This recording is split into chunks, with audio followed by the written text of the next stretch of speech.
ఎట్లా ఉంది BRS party మీకు? బీఆర్ఎస్ పార్టీ అద్భుతంగా ఉంది.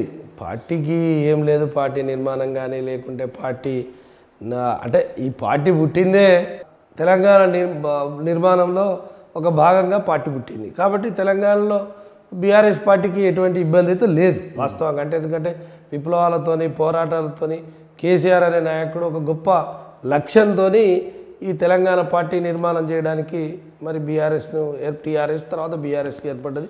ఆ బీఆర్ఎస్ కూడా అద్భుతంగా జరుగుతూ ఉంది. మరి దాంట్లో ఇవాళ బీఆర్ఎస్ పార్టీలో సరే ఓడిపోతే మొన్న ఎలక్షన్లో రకరకాల కారణాలు కావచ్చు, ఆ కారణాలతో ఓడిపోవచ్చు, కానీ బీఆర్ఎస్కి ఎటువంటి ఇబ్బంది అయితే లేదు. అంటే ఉద్యమ పార్టీగా ఉన్నటువంటి బీఆర్ఎస్ పార్టీ భక్తు రాజకీయ పార్టీ అయింది. మీలాంటి వాళ్ళు ఇతర పార్టీ నుంచి వచ్చి చేరారు. అయినప్పటికీ కూడా 2 సార్లు ఎన్నికల్లో విజయం సాధించినటువంటి బీఆర్ఎస్ పార్టీ 3వ సారికి వచ్చేసరికల్లా ఓడిపోయింది.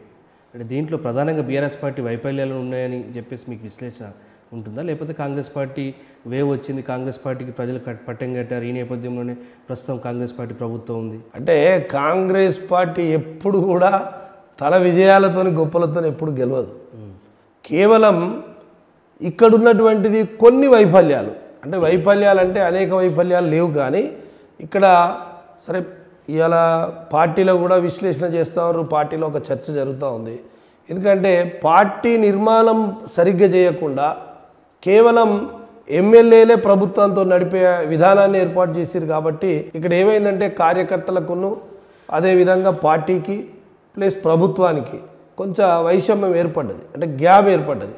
ఆ గ్యాప్తోని ప్రతి ఒక్కరు కూడా ఏమైందంటే నాకు గౌరవిస్తలేరు, లేకుంటే నా ద్వారా ఏది జరుగుతలేదు అని కార్యకర్తలు భావించారు.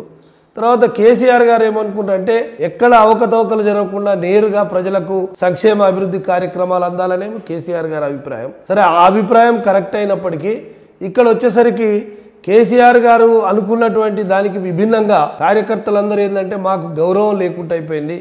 ఏదైతే మేము గొప్పగా ఈ పార్టీని గౌరవంగా మేము గెలిపించినటువంటి ప్రజలకు మాకు తెలియకుండానే సంక్షేమ కార్యక్రమాలు అంతా ఉన్నాయి. తర్వాత మాకు తెలియకుండానే ఏ పనులు జరుగుతున్నాయో మాకు కూడా తెలియటం లేదు.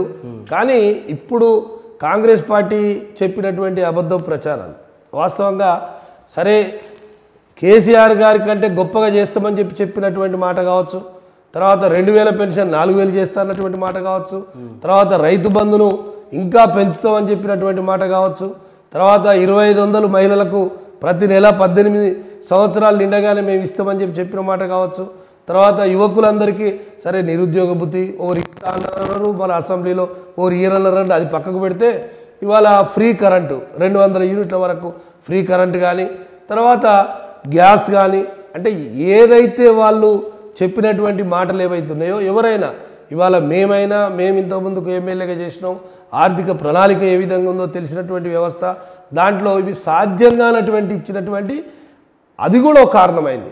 అంటే 10 సంవత్సరాల పరిపాలన కావచ్చు, 10 సంవత్సరాల్లో ఇంకేదో కొత్తగా మార్పు జరుగుతుందని చెప్పి ప్రజలు భావించారు. ఆ ప్రజలు భావించిన దాంట్లో కూడా కొంత కేసీఆర్ గారు ఏదైతే ఎమ్మెల్యేల మీద వ్యతిరేకత ఏదైతే 10 సంవత్సరాలు అంటే 2 టర్ములు వాళ్ళకే వేసింది కాబట్టి వాళ్ళ ప్రవర్తన నచ్చక కావచ్చు, లేకుంటే వాళ్ళ మీద వ్యతిరేక కావచ్చు, ఇవన్నీ కూడా ప్రభుత్వానికి కొంచెం ఇబ్బంది గడిపోయి 2వ సారి 3వ సారి ఓడిపోవడానికి